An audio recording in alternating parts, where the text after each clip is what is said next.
بسم اللہ الرحمن الرحیم۔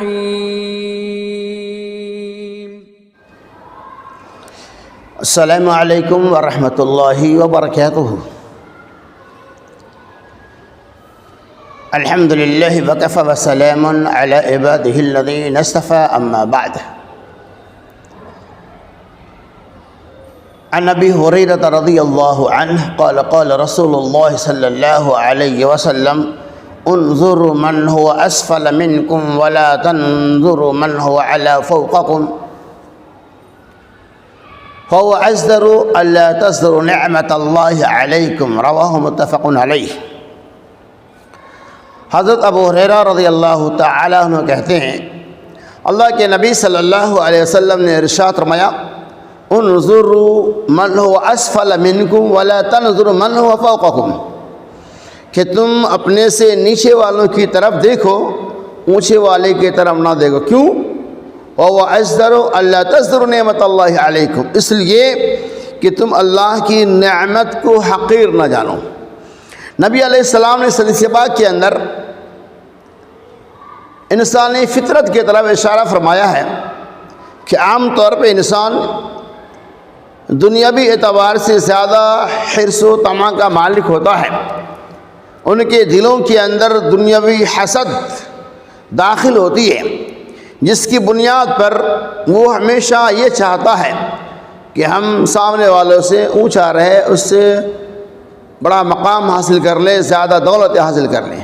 نبی علیہ السلام نے ایک بہت ہی پوائنٹ کی بات بتلائی ہے کہ اے لوگو انظروا اسفل منکم، کہ تم دنیاوی معاملہ میں ہمیشہ اپنے سے نیچے والوں کی طرف دیکھو، اوپر والے کی طرف نہ دیکھو۔ کیوں؟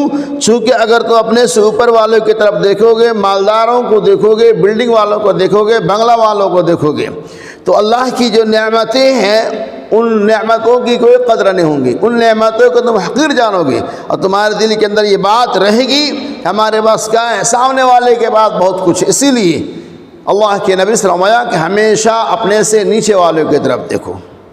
اگر ایسا صفت ہمارے اندر پیدا ہو جائے گا تو اللہ کی جو بھی نعمتیں ہیں ان نعمتوں کی قدر ہوں گی اور ہم اللہ کا شکر گزار بندہ بن جائیں گے۔ مثال کے طور پہ اللہ تبارک و تعالیٰ نے ہمیں جھوپڑے میں رہنے کا موقع دیا، ہمیں اس کے اوپر قناعت پسندی کا اظہار کرنا چاہیے، ہمیں اس کے اوپر اللہ کا شکر ادا کرنا چاہیے۔ اب کوئی آدمی جھوپڑا میں رہنے والا آدمی بنگلہ میں رہنے والوں کا کمپرومائز کرے، بلڈنگ میں رہنے والوں کو دیکھتے رہے کہ ارے ہماری کیا زندگی ہے، ہم تو جھوپڑے میں رہتے ہیں، ہمارا فنا بھائی بلڈنگ میں رہتا ہے، بنگلہ میں رہتا ہے۔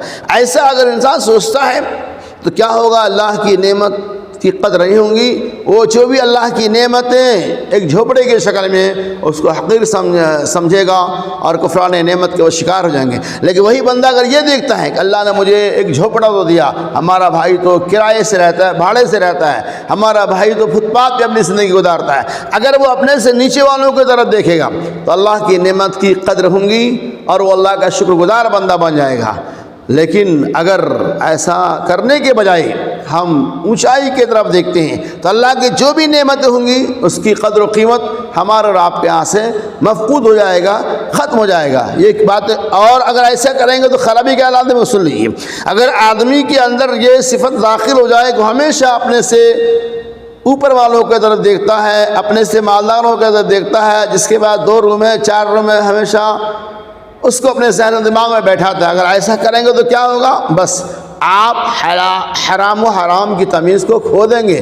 آپ یہ سوچیں گے کہ ہمارے پاس بھی سامنے والے کی طرف سے بنگلہ، سامنے والے کی طرف سے دولتیں کیسے آ جائے، تو ایسی صورتحال میں آپ حلال حرام کی تمیز کو مٹا دیں گے۔ لیکن اگر اب آپ کے اندر شکر گزاری ہوگا، اللہ کی جو بھی نعمتیں ہوں گی ان نعمتوں کی قدر کریں گے تو یقین مانو کہ اللہ رب العالمین اور زیادہ بڑھا کر چڑھا کر دے گا اور شکر گزاری کا مادہ آپ کے اندر پیدا ہوگا، قناعت پسندی آپ کے اندر آ جائیں گی۔ لیکن آپ اگر ہمیشہ اپنے اندر کڑھن محسوس کرتے ہیں اور ہمیشہ اپنے سے اونچے والوں کی طرف دیکھتے ہیں تو ظاہر سی بات ہے اللہ کی جو نعمتیں معمولی سی ہی کیوں نہ ہے اس کی کوئی قدر و قیمت نہیں رہیں گی۔ اس کی مثال اس طرح سمجھیں کہ اللہ کی نعمت کی کیا اہمیت ہے، اس کی اہمیت کا اندازہ کب ہوگا؟ جب اللہ کی نعمت سے محروم ہو جائے۔ مثال کے طور پہ آنکھ اللہ کی نعمت ہے، کوئی قدر نہیں ہے، لیکن اس کی قدر کو سمجھنا ہے، اس کی اہمیت کو سمجھنا ہے تو اللہ نے جسے آنکھ سے محروم کر دیا ہے آپ اس سے پوچھو اس کی اہمیت۔ اللہ آپ کو گویائی دے رکھی ہے، اس کی کوئی اہمیت نہیں ہے، اللہ نے جس سے گویائی چھین لیا ہے اس سے پوچھو اس کی کیا اہمیت ہے۔ اس اعتبار سے آدمی اپنے سے غریب لوگوں کی طرف دیکھے گا، اپنے سے نیچے والوں لوگوں کی طرف نگاہ رکھے گا تو جو بھی نعمتیں ہیں اس کے اوپر شکر گزاری پیدا ہوگا، اور اونچے والوں کی طرف دیکھے گا تو کفران نعمت۔ ایک مثال دیتے ہوئے اپنی بات کو ختم کرتا ہوں۔ شیخ سعدی رحمۃ اللہ نے ایک واقعہ لکھا ہے کہ ایک آدمی ریگستانی علاقے میں جا رہا تھا، چلتے چلتے چلتے اس آدمی کے پیر کی چپل کھس گئی، ٹوٹ گئی۔ وہ آدمی خود ہی کہہ رہا ہے کہ میرے پاس اس چپل کو ٹھیک کرنے کے لیے، ٹکانے کے لیے، سلانے کے لیے کچھ بھی نہیں، کوڑی نہیں، میں کیسا انسان ہوں۔ یعنی اپنے آپ کو کوشتا ہے وہ کہ میرے پاس اتنی حیثیت نہیں ہے کہ میں اب چپل سلوا کر اسے اپنے پیر میں پہن لیتا۔ بہرحال ایک چپل پہن کے وہ جا رہا ہے، راستے میں محلے کی مسجد میں گیا، ایک نادر واقعہ وہ دیکھتا ہے کہ اس صف کے اندر ایک ایسا بندہ کھڑا ہے جس کا پیر کٹا ہوا ہے۔ اس کو دیکھتے ہی وہ بندہ جس کی چپل ٹوٹ گئی تھی ہزاروں قطار رونے لگا۔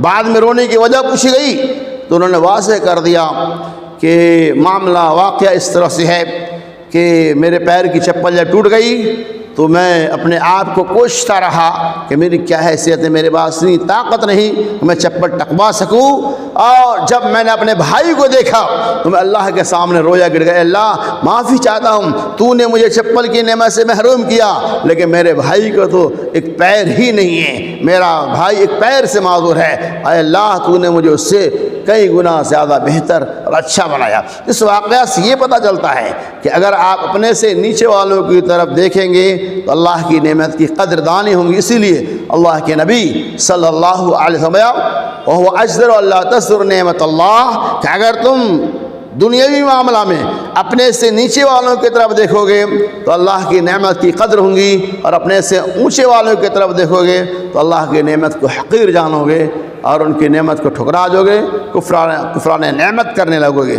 اللہ صدق اللہ تبارک و تعالی اللہ کی طرف سے دی ہوئی جو بھی نعمتیں ہیں اس پہ شکر ادا کرنے کے ساتھ ساتھ اللہ تعالی ہمیں ہمیشہ دنیا کے معاملہ میں اپنے سے نیچے والوں کی طرف دیکھ کر عبرت حاصل کرنے کی توفیق رفیق عطا فرمائے۔